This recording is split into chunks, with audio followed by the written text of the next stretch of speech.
Download the My Hingham app today and report issues and get information on town government with ease. Available on the App Store and Google Play. You can submit service requests or gain information with just a few taps on your phone. Using the My Hingham app puts immediate access to town resources in the palm of your hand, including calendars of meetings and events, agendas for upcoming meetings, building permit filing options, online bill payment options, and info about our boards, committees, departments, and services. For more information, please scan the QR code on your screen.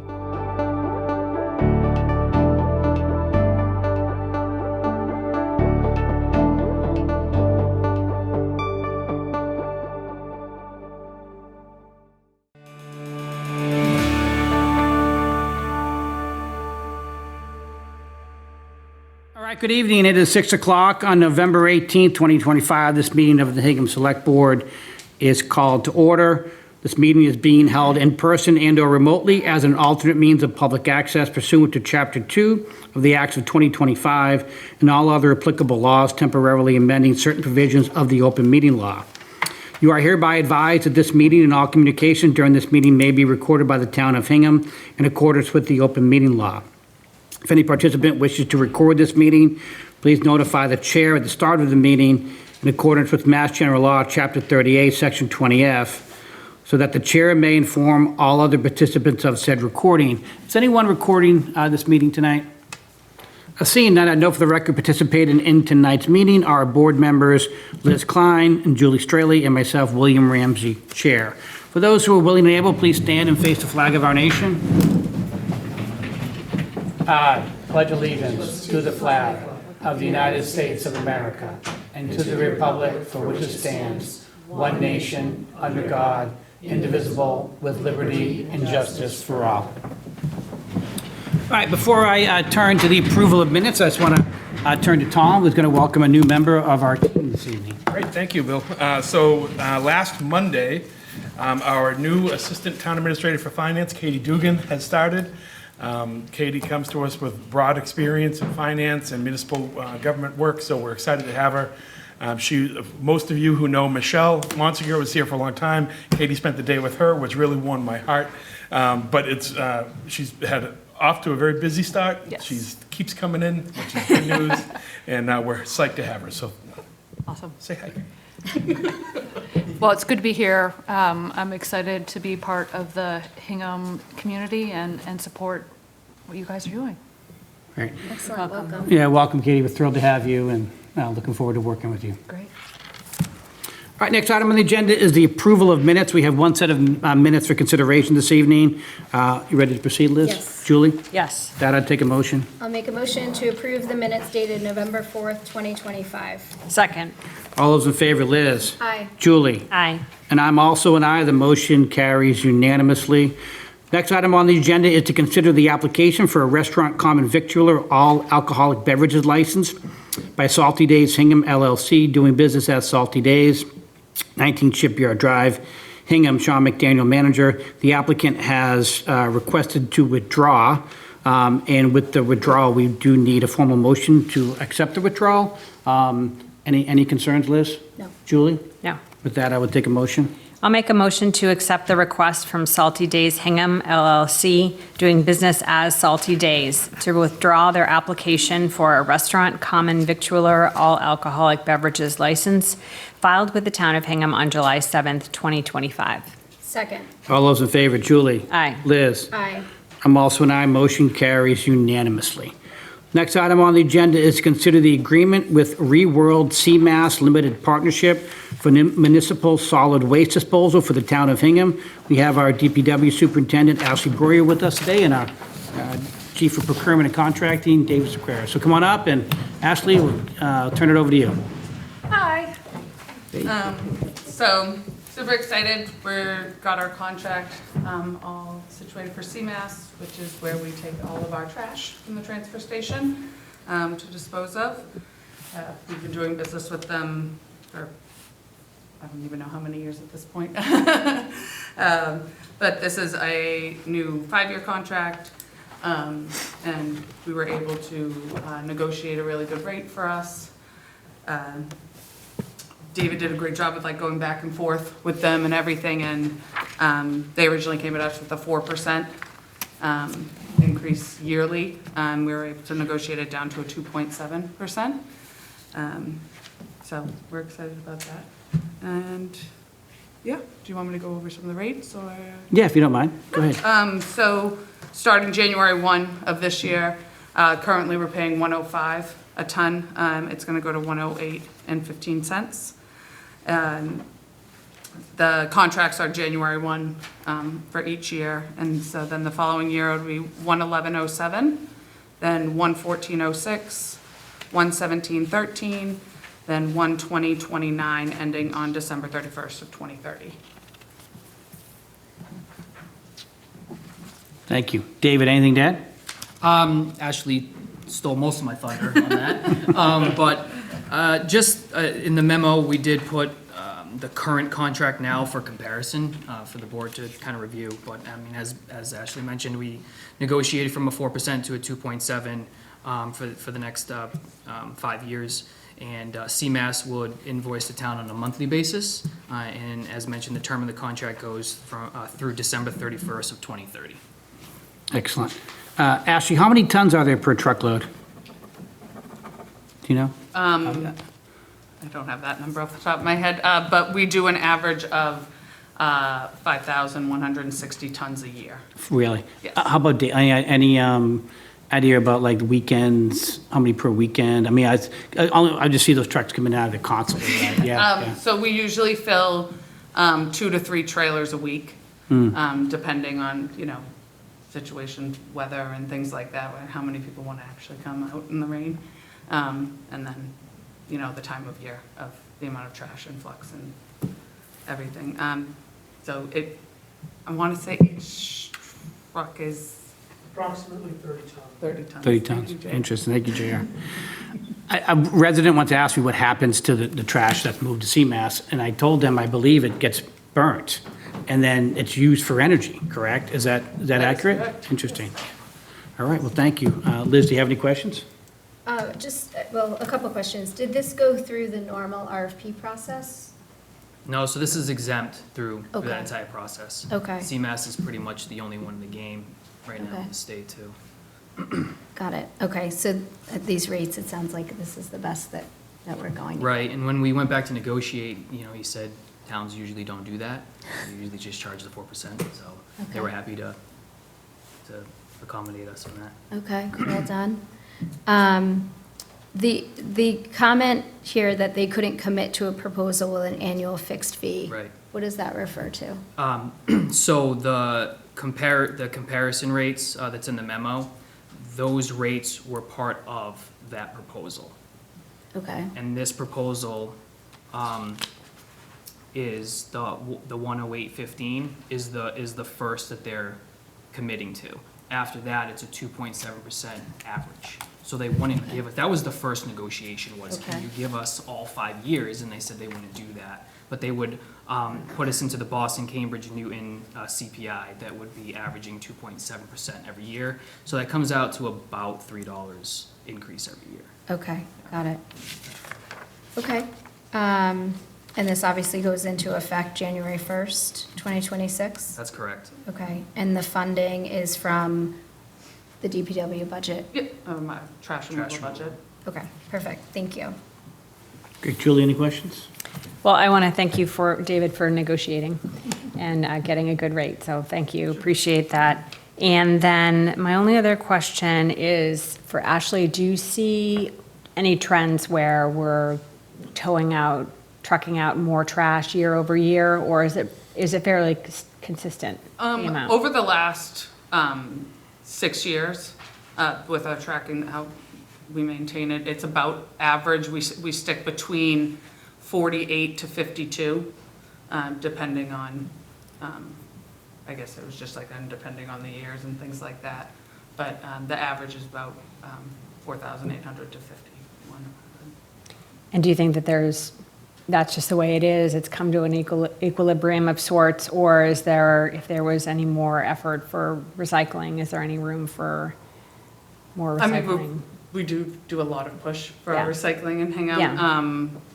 Right now, we're doing a big push and trying to present to the public a lot, which is great because my transfer station employees have been working on videos that are going to be coming out soon along with Harbor Media, breaking down the different stations of recycling that we have at the transfer station. And like the first video is cardboard, and so it actually shows like this is corrugated cardboard. These are the types of ones that can go here and that we can make money off when it comes to recycling.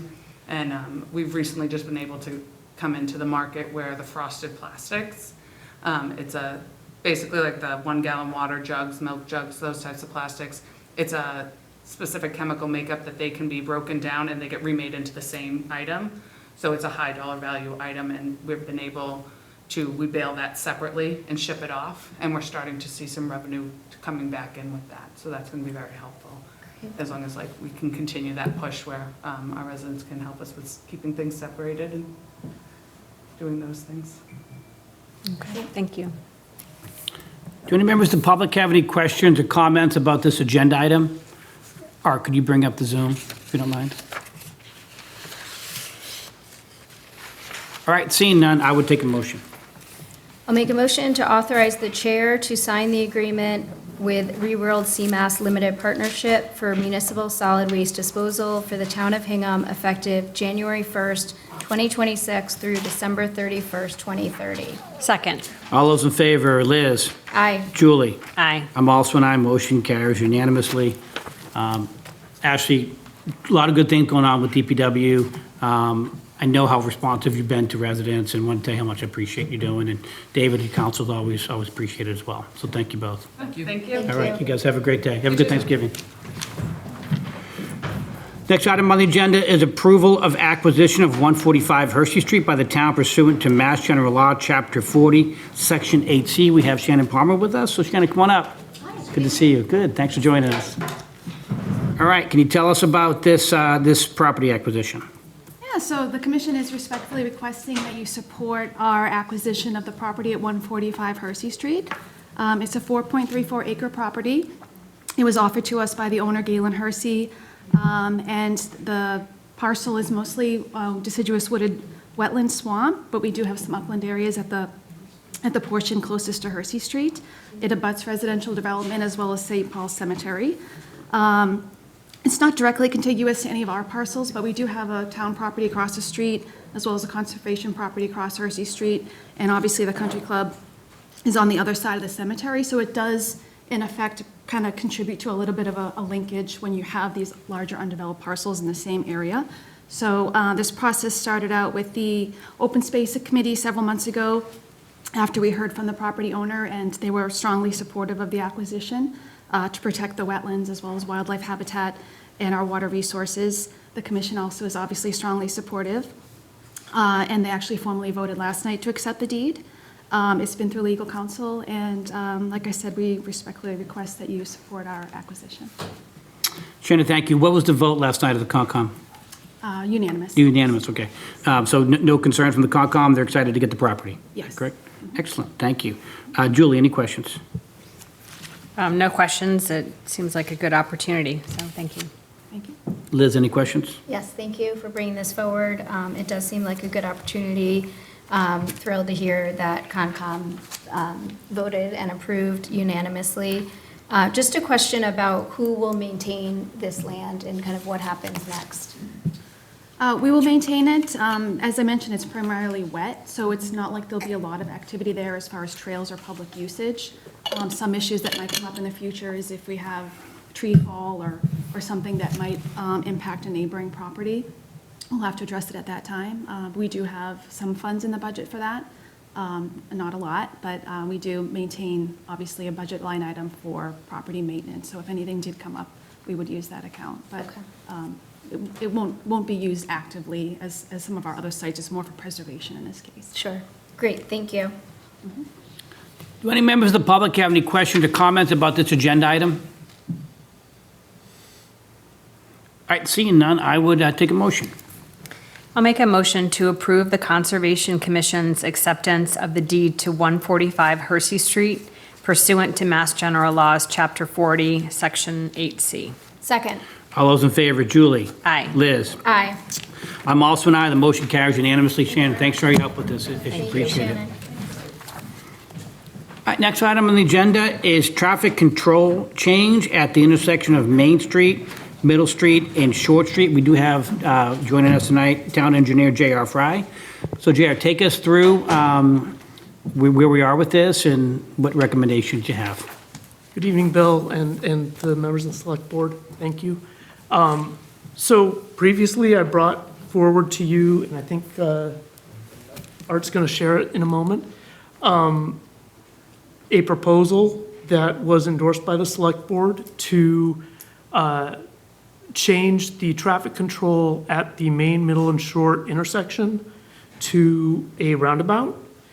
This would significantly increase safety for vehicles. This would significantly increase safety for pedestrians utilizing that intersection, and it would significantly increase safety for cyclists.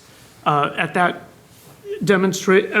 previous meeting where you endorsed it, we demonstrated that we could get all of our fire apparatus through the intersection. We demonstrated that through the primary lanes of travel, we were able to get any 18-wheeler that needed to make nearly any movement through the intersection, and that there were alternate routes for 18-wheelers that were trying to reach particular locations. So this traffic control change works for that intersection. However, at that time, we were looking to fund the project through a Complete Streets grant.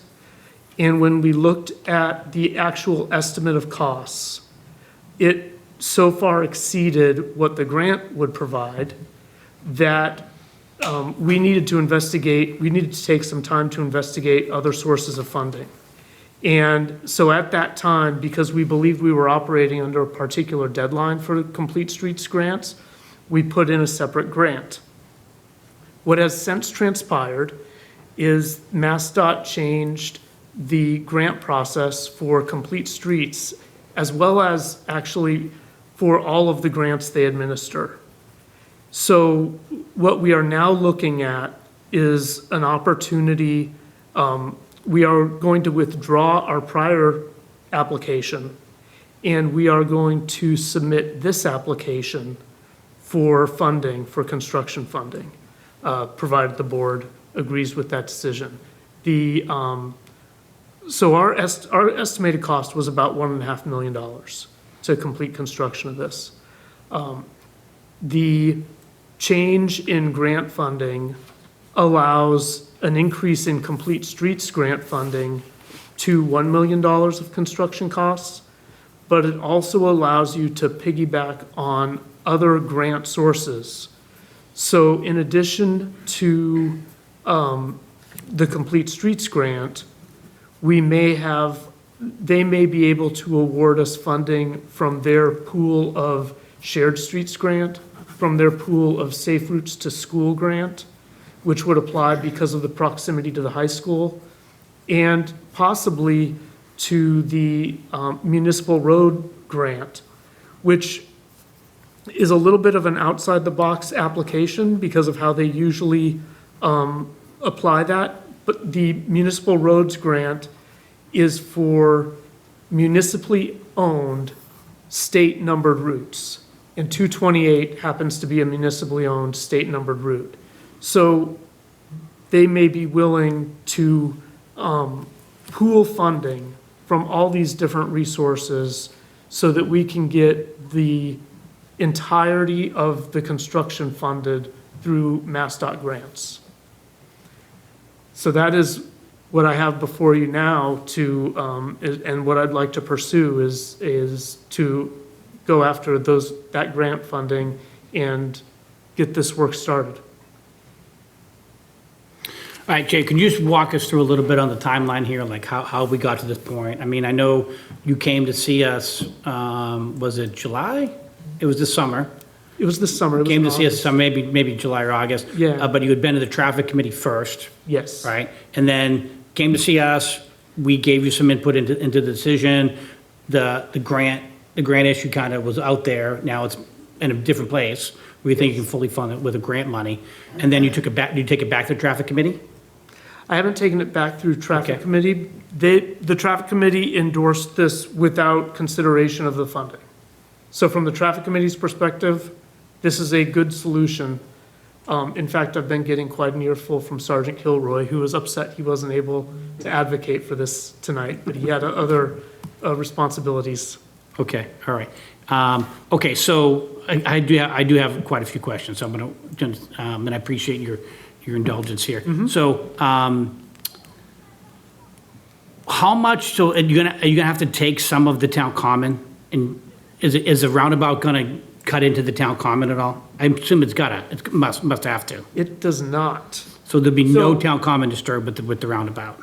So, and we've been very clear, working with Susan Murphy on this, to make sure that, because the town common would fall under an Article 97 property. Where this work falls within town common property, it's actually only sidewalk and regrading of land. Because that is consistent with the existing uses of the land, it represents maintenance, upkeep.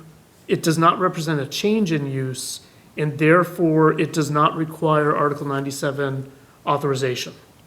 Oh, okay, excellent. And it's gonna be a one-lane roundabout? Yes. Okay. And no objection from the fire department about moving fire equipment in and around this new configuration? No. Okay. Said 18-wheelers are good to go? 18-wheelers are good to go through, of the 8 different possible movements, they're good to go through, I believe, 6 of them. Okay. Did the traffic committee consider other alternatives to the roundabout? Did they consider a traffic light, for example? Did they consider a right turn only sign? Tell us about that. Yeah, so the traffic committee did consider other alternatives, as well as our consultants considered other alternatives.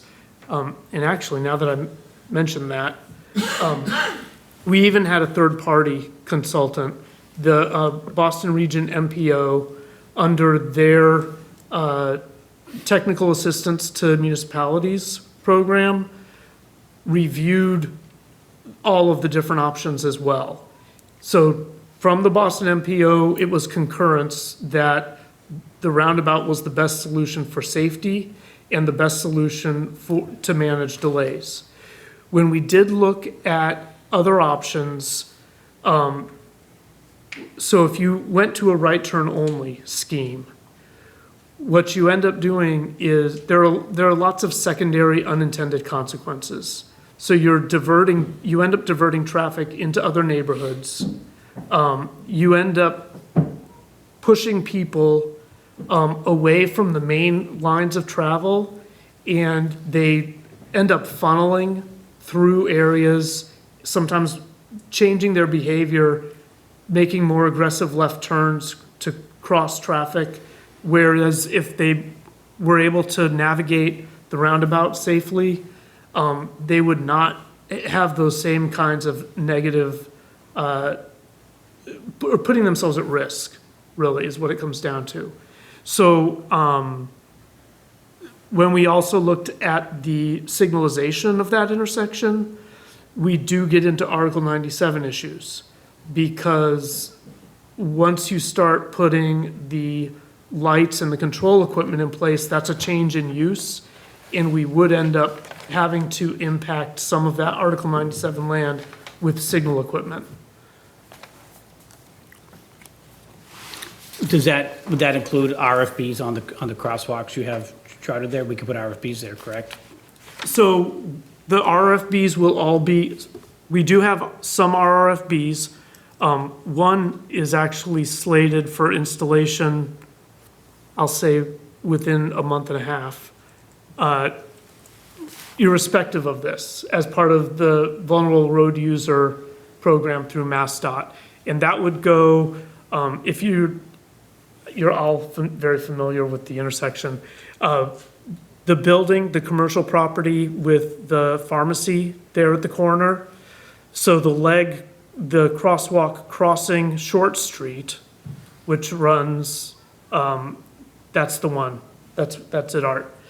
That one is going to get an RRFB in the very near future. We would incorporate that RRFB into this work as well. We would also add an RRFB across the leg of 228 continuing south. Excellent. Well, what was the traffic committee vote unanimous to move forward with this? Yes. It was, okay. All right, well, so just before I turn over the question to my colleagues, I am definitely in favor of doing this. I know that for some folks, change sometimes isn't always well-received, but when we talked about the summer, it was brought to our attention from the police department that there's been at least one fatality at that intersection, maybe two, but definitely one. There've been some serious accidents there where people have been significantly injured trying to either come out of Middle Street or cut across to Main or take a left-hand turn. It's a road that directly feeds the high school, so you have a lot of younger drivers. Also, if you're within 2 miles of the school, you're required to walk. So students have to get across this intersection, which is extremely dangerous.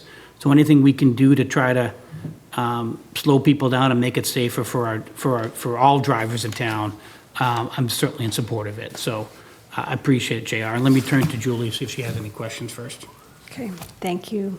Thanks, JR. And I am pleased that the traffic committee has been reviewing the plans over time and that they had a unanimous vote. I tuned into that meeting finally and watched and listened, and it was a very interesting discussion and thoughtful discussion. So I had a couple questions. The signalization idea of putting in a traffic light triggers Chapter 97, but would you also argue that having a traffic light there creates its own kind of backups, like what we're living with right now at High Free and Main, where you have significant backups that build up throughout the day at times? Based on the modeling, based on the traffic modeling that was done to support this decision, the roundabout provides a higher level of safety than signalization, and it also provides a higher level of efficiency for vehicles traveling through the intersection. So on the whole, you may still have, I'll say, you have a slight delay when you're on 228 and you have to enter the roundabout and exit the roundabout. But with that said, the entire intersection operates more efficiently. So anyone crossing the intersection or entering 228 from Middle Street, anyone coming up from downtown that wants to either enter 228 or cross over to Middle Street and go to the high school or up towards that end on Union Street, Wampatuck State Park, all of those drivers are going to have less delays and a much safer crossing, much safer crossing than what they currently experience. Keeping in mind, like by the time, if you're coming up from downtown, you're effectively crossing 3 different lanes of traffic between the left turn lane and each through lane. And there are a significant number of conflict points that you have to be aware of and navigate. And those other drivers have to be aware of you as they navigate the intersection as well.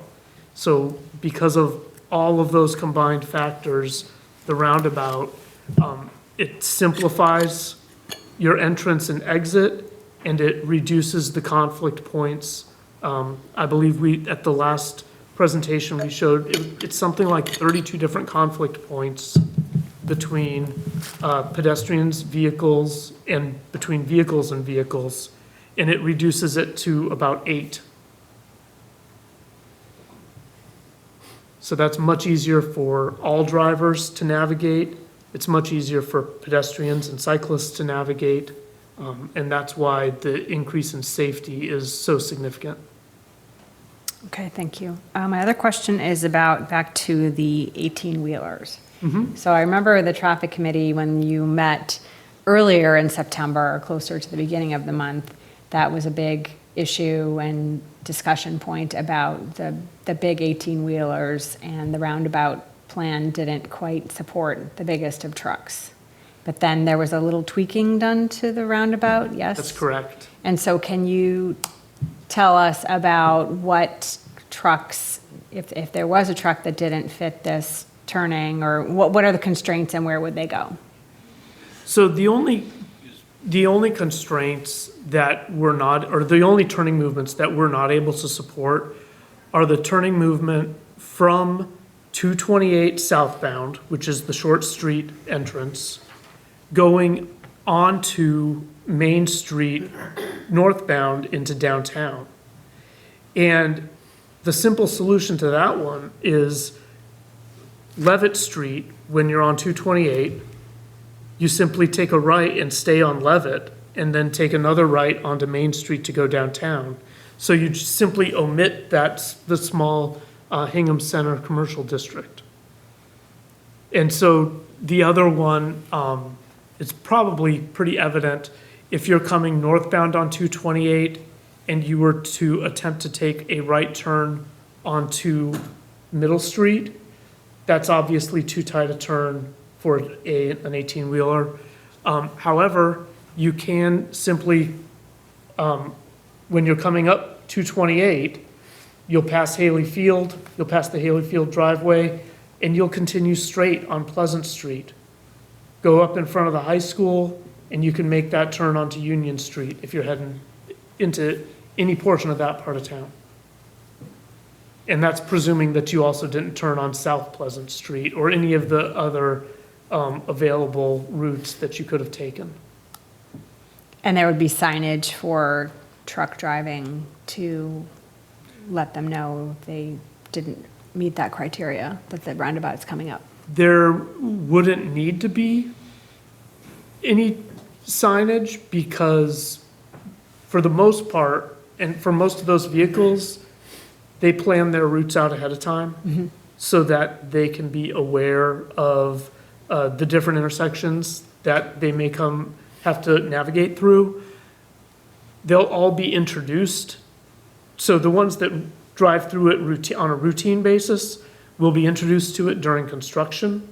And so they'll be aware that it is something that is coming down the pike.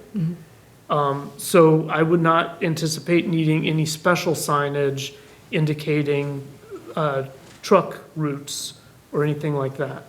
Because we're not preventing them from, worst case, they have to pass through the roundabout, which they can safely do, and they'll find another place where they can safely turn around and get back to their destination. Okay, and then one last question. Could you walk us through the timeline of construction? So say the grant, when grant money could come through, Yep. and then when you would plan to do construction. And I guess sort of the only thing that's in my mind is that it's a very busy intersection, especially during the school year. So when you would plan out the construction so as to minimize. Minimize impacts Yes, to the extent that we can. yes. That is always the goal. And I can't make absolute promises about how it would all go, but I can tell you this much in terms of the timing. The grant, all of the grants are now due January 6th. So we'll be submitting well before then. And the award will happen either late January or early February, based on my experience with MassDOT and their grant award process. So provided that we receive the award in February and that we're able to execute the contract with the state in a timely manner, which again can be something of a challenge, but I would look to end of April to get that contract in place with the state. And at that point, we could enter into a contract with a contractor to actually do the work. One thing, there's a fair amount of work that occurs outside of the traveled way. So there's quite a lot of curb work that needs to happen. We need to pull curb back from the traveled way. And we can do a lot of the curb work, changing the location of islands. And when I say traveled way, I'm mostly talking about 228 because it's so busy. But we can make a lot of those types of changes without impacting the traveled way significantly. And therefore, we might start doing some of that work late May, early June, and then enter into it like hot and heavy, like really trying to nail down all of the internal work in July. It would typically, that's after the 4th of July weekend, that we really do road work. So, or after the 4th of July week, I should say, that we really do road work. And we'd look to complete the bulk of that work in July and August. That is the goal. And we would hope to have it finished before school starts again at the end of August, early September. But it's not necessarily something I can promise. It will depend on the construction conditions. It'll depend on the contractor's ability to get that work completed. Okay, thank you. And just a comment, I'm in support of coming to a solution for this intersection. 20 accidents in 4 years, including a fatality, is just not acceptable, and we need to do something.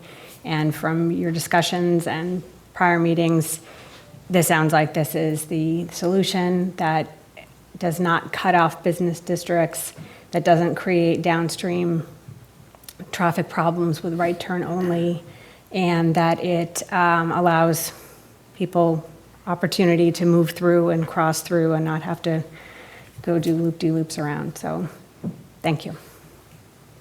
Great, Liz, any questions or comments? Thank you, JR, and thank you to the Traffic Committee for all of the work. I know this has been a thorough process. I agree with my colleagues. This is a dangerous intersection, and we want to do something about it. It's definitely a high priority traffic situation for us and safety situation. You mentioned bike safety. Is there a plan for a bike lane? Not right now, no. Okay. That we don't have the right-of-way for that, to add that significant infrastructure. Okay. If we could, we might do some additional widening of sidewalk, because something like that would be might be possible. And that's the kind of additional infrastructure space. It would take the bikes off the road, which if your child is a freshman or sophomore in high school and they're biking to school, they're probably better off the road regardless. So I don't necessarily see that as a negative, but there would not be a dedicated bike lane at this time. Okay. So I appreciate the peer review. That was something that we asked for. So glad that was done, and it sounds like they also unanimously recommended this roundabout. Yes. Is that report somewhere that people can view that? Was there a written report as a deliverable, or was it just a presentation at the meeting? They provided the draft back to us, which I thank them for. I don't know if they sent the finalized report. I'll have to double check. Okay. When I have the finalized report, we can add that to the Traffic Committee's website. Okay, great. And I know you mentioned that the Traffic Committee voted unanimously in support of the design. Was there public input at that meeting? There was a significant amount of public input. A lot of people had comments. I would say that the general consensus was that, as you stated, that intersection is challenging, and that they wanted something to be done. They wanted a change. What that change looked like, a lot of people had different opinions. And we, like, as was discussed, we reviewed a lot of those different options as we were going through the evaluation ourselves. Right. Okay, that's helpful, thank you. And in terms of the timing, is this is work that can be done in 2 months? That sounds aggressive. It is aggressive. It is not a significant amount of work from an aerial perspective. If you look at the work on the bus stops that was just done on Otis Street, for example, a fair amount of curb work, a lot of sidewalk work. And they're almost done with the one at Bathing Beach now. And in those 3 locations, which did include repaving a fair amount of Otis Street, they were able to get all of that done in about 2 months. Okay. Now, 228 is its own animal, and that's gonna present its own challenges, and the contractor may have temporary detours in place. A lot of that goes to means and methods. And so depending on how the contractor proposes to manage traffic and how Hingham Police agrees that we should manage traffic, those are obviously significant elements that have to mesh together. That can increase the speed that we are able to complete the work, or if if they don't do those detours, or if, depending exactly what they're doing, it could extend the work a little bit as well. Sure, okay. And what is the likelihood of us getting the grants, do you think? I'm an optimist, so I think that there's a very, very strong likelihood that we would get the full funding from Complete Streets.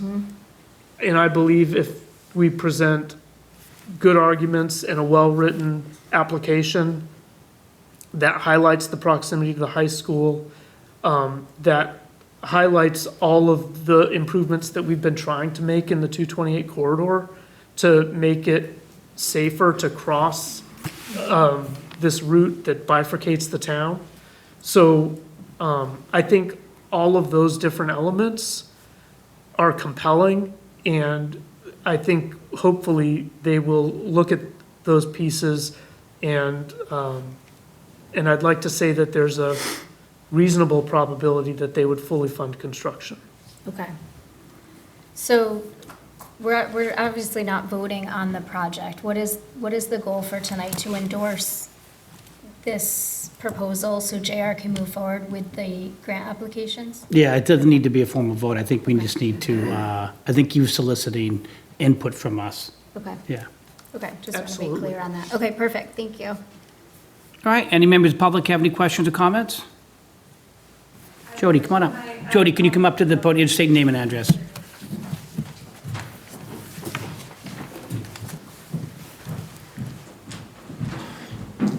Hi, I'm Jody Nash at 54 Middle Street, so this intersection is very familiar to me and to our neighbors. And I apologize if I missed the explanation, but one of our thoughts that we, as users of this corridor frequently, was what was the rationale for not exploring or pursuing or advancing a right turn only out of Middle Street and precluding anybody for going across or certainly not taking a left? But what was the rationale for not advancing that option? So the rationale is that when you redirect the drivers from their intended destination, that they'll still have to make the crossing of 228. It'll be a left turn, crossing in front of traffic, where the roundabout is going to be safer for that movement all day long. But it also sends traffic up side streets and through other neighborhoods where it wouldn't otherwise go if they had safe options to travel on the main roads. Okay, that's the route I do every single day. So I'm very familiar with it. I understand that it potentially could reroute. I take my left going down Winter. Winter, thank you.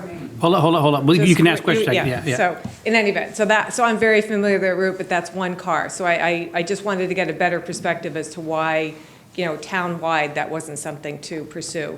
The one question I had when we did sit in on the meeting, when this was first proposed under the traffic study, we sat in on the Zoom, and there was concern about trucks being able to safely navigate that. How has that been resolved? We reduced the diameter of the interior circle within the roundabout. And so there are two different circles there. The interior one has a high curb that prevents crossing. The exterior has a mountable curb, and that mountable curb will allow the trailing wheels, and in this case, you can kind of see for those vehicles that are shown on the screen there, they don't even go over I think that's one of the fire trucks, actually. But even for an 18-wheeler, it'll go over the mountable portion of the curb, so they can safely navigate. Of the 8 different movements that are possible, they can safely navigate 6 of them. And the other movements are movements that they actually couldn't do now. So it isn't a route that would normally be taken. For example, if you were coming up Levitt Street from the library and you wanted to turn onto Main and go downtown, you'd simply take the right on Levitt where it leaves 228 and then take the second right onto Main Street and go downtown for those large vehicles. Okay.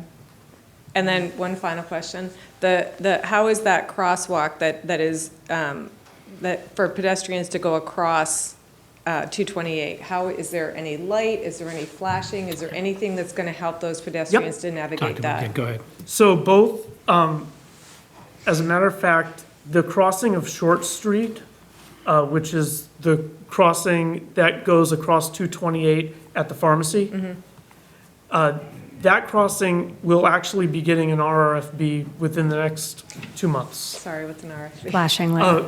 Rectangular rapid flash beacon. Okay, So, file that away.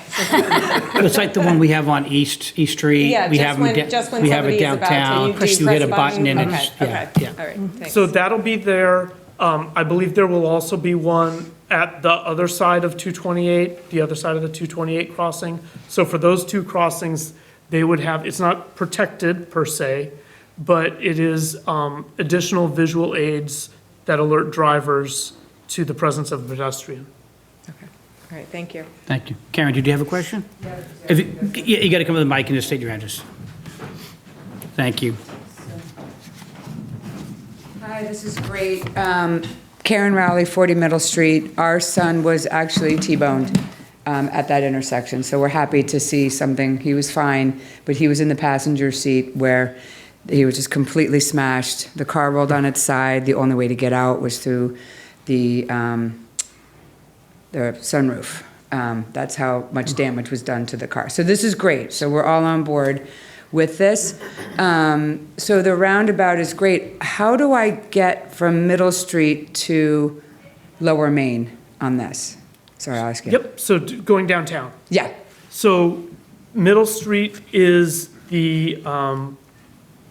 towards the bottom of the screen there on the left. Okay. So you approach. Oh, that's Middle Street right there? Yes. Okay, sorry, okay. So you approach in the right lane, and then. you still get to go.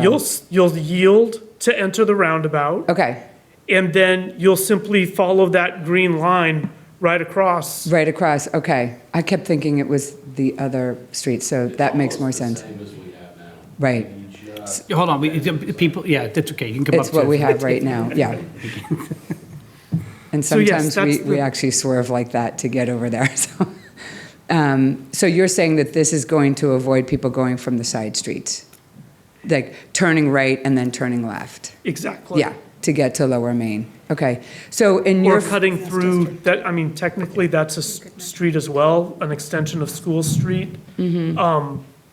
But cutting through the parking lot there is the other thing that people do. Which, if you're cutting through that parking lot and Oh, all the time, pedestrians. all the time. So Yeah. we're trying to minimize the number of conflict points between vehicles and pedestrians, Right. and this is the best way to do that. And so do you feel like that roundabout is narrow enough in the street that like ambulances, the big things that come through there that need to get through there pretty quickly are ambulances and fire trucks. That's the fire truck right there. That's the turning movement for the fire truck, and it doesn't even have to go up on the interior curb. Oh, the green represents a fire truck? The green is Oh, okay, the got path it, of okay. travel for the Quint, the largest fire truck in our fleet. Okay. Okay. And so are you saying that in the roundabout, like their back wheels, it's probably like what do you think, like a cobblestone or something that they can drive It's- over that? The curb is about that high. It's about 2.5 to 3 inches Not going to high. pop out tire? No, Right. and they're going to be traveling at a slower speed. You have to reduce your speed to enter the roundabout. Yep. So as you navigate through the roundabout, they'll be kind of progressing at that plus or minus 15 mile an hour speed. Right, Larger trucks, maybe even slower. right. All right, well, I think that that's going to be super helpful. I know that nobody really wants a light there, including myself, but something definitely needs to, we just have, the population down here is growing, which is great. Yeah. Love that, but it's time, so that's awesome. I'm glad your son is okay. Yeah, he's fine. Thank God. Thank you. And Deputy Chief Levinson, you said, fine with this plan. He endorsed He it? voted in support of it. Okay. All right. Support it. Do you have a question? Come on up. Yeah, come on up. Yeah, sure. Hi, JR. Dave Leapart, 19 Middle Street. So I'm just about a pitching wedge from this intersection.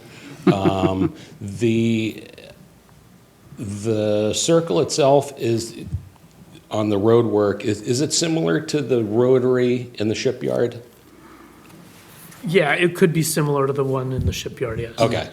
That just in terms of like the road surface on the Yeah. rumbly strips that you drive over. Okay, great. Thanks. Thanks, Dave. All right, and you wanted to make one last point, Julie? What was it?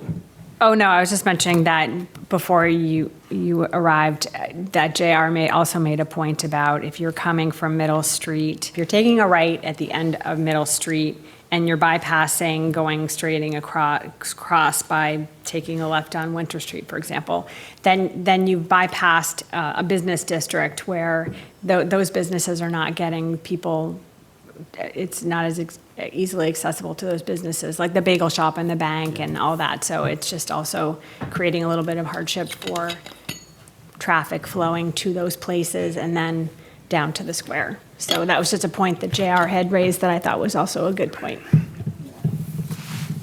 Like most people would still frequent the businesses, obviously. If you want to go to Bagel for a coffee and a bagel, of course you're going to go there. You'll find a way. Right. But this just makes things simpler and doesn't force people to make those detours. It's really not much of a change. It's just a safer. Exactly. Safety, big concern, obviously. Yeah. All right, I think it's a unanimous endorsement, obviously not a formal vote, but please keep us posted on how the grants proceed, so we'll know by January, you said? Yes. Come back to us, But let us know. January, early And February. if those grants aren't funded, we'll look at other options. So appreciate your hard work, my appreciation to the traffic committee as well. So thank you very much. We appreciate your support. It's an important endeavor. Thank you. Thanks, JR. Thanks for being Dave, here. good seeing you again.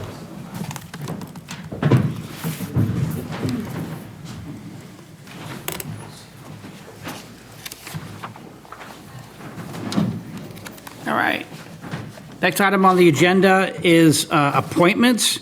I do have several names for consideration this evening, so I would make a motion to appoint Jessica Foley to the Commission on Disabilities for a term ending June 30th, 2026. Second.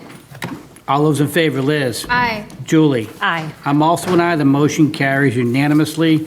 I would also make a motion to appoint Melissa Fairfield to the Shade Tree Committee for a term ending June 30th, 2027. Second. All those in favor, Julie? Aye. Liz? Aye. I'm an aye as well. The motion carries unanimously. And I'd last make a motion to appoint Margaret Curley Nash to the Ware River Estuary Park Committee for a term ending June 30th, 2028. Second. All those in favor, Julie? Aye. Liz? Aye. I'm an aye as well. The motion carries unanimously. Next item on the agenda is public comment. Does anyone have public comment this evening? Seeing none, I turn to Town Administrator Select Board reports, and I'll start with Art. Thank you. Nothing to report this evening. Tom? Sure, I just had one. I wanted to update the community on something regarding the Riverstone development. So the Riverstone Development Project off of Ward Street applied to the Zoning Board of Appeals for their comprehensive permit under the state's Chapter 40B Affordable Housing Law for a project with 32 condominium units and 8 of them having been affordable.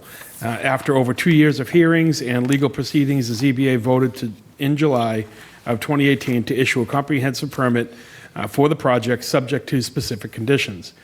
The Riverstone Development appealed several of those conditions to the Housing Appeals Court, or the HAC. In 2022, HAC issued a decision that upheld some of the ZBA's conditions and overturned others. The town and the ZBA then appealed the HAC decision to the Land Court. In 2024, the Land Court upheld the HAC decision in its entirety, and the town subsequently, and the ZBA appealed the Land Court decision on August of 25th of 2025 to the Appeals Court, and the Appeals Court also affirmed the HAC decision. So multiple affirmations of the lower court decision. Then the town and the ZBA further appealed to the Supreme Judicial Court for further appellate review, and last Friday, the Supreme Judicial Court denied that request of the town. So this ends the litigation.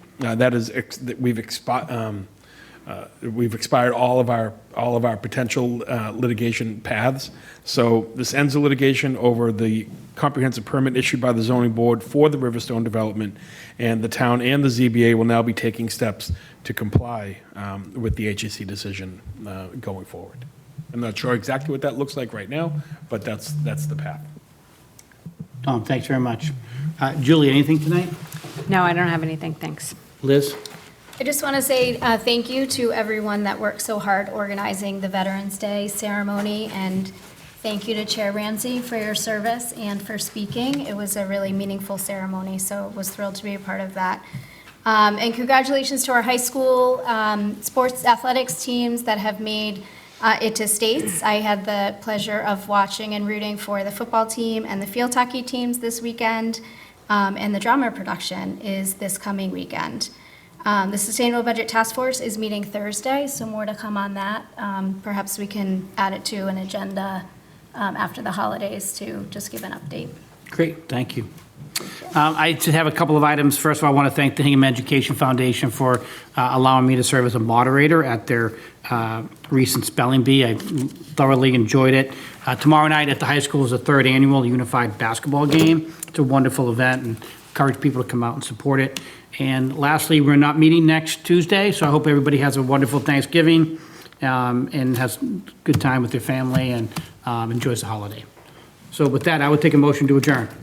I'll make a motion to adjourn. Second. All those in favor, Liz? Aye. Julie? Aye. I'm an aye as well. Motion carries unanimously. But you have a good holiday, everybody. Take care.